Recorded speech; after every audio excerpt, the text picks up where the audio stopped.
안녕하십니까. 오늘은 마태복음 27장 19절에서 22절의 말씀으로 빌라도에게 예수를 넘겨준 세 번째라는 제목으로 하나님의 말씀을 나누고자 합니다.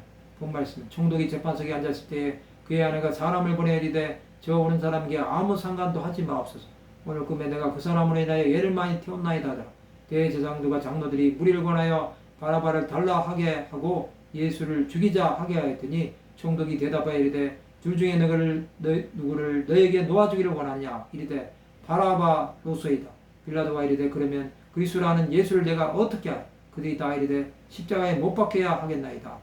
이제 총독이 재판하러 앉았습니다. 그때 빌라도의 아내가 예수에게 아무 상관도 말라고 권면하며 그는 예수에 대해 알았을 것입니다. 그러나 판결을 뒤집기는 쉽지 않았습니다. 결과는 어느 정도는 정해진 것입니다. 대제사장들과 장로들이 원하는 것은 예수 그리스도를 사형시키는 것입니다. 그들은 무리를 권하여 바라바를 달라고 하는 것입니다. 이들은 자신들의 악한 행위가 어떤 결과를 낳는지도 생각하지 않은 것입니다. 이제 총독은 그들에게 누구를 원하는지 물어본 것입니다. 그들은 바라바를 놓아주기를 원했습니다. 그들은 예수를 십자가에 못 박기 원했던 것입니다. 그들은 죄를 지음으로 하나님과 원수가 된 것입니다. 그런데도 그들은 개의치 않았습니다. 끝까지 하나님의 일이 아닌 사람 일만 생각한 것입니다. 예수가 없는 인생은 이런 것입니다.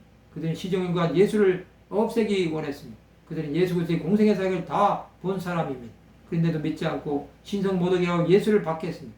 또 시험하려 했고 율법으로 정죄한 것입니다. 그랬던 그들이 이제는 만왕의 왕 예수를 죽이고자 하는 것입니다. 그들은 예수께서 아무런 죄가 없음에도 죄인을 만들어버린 것입니다.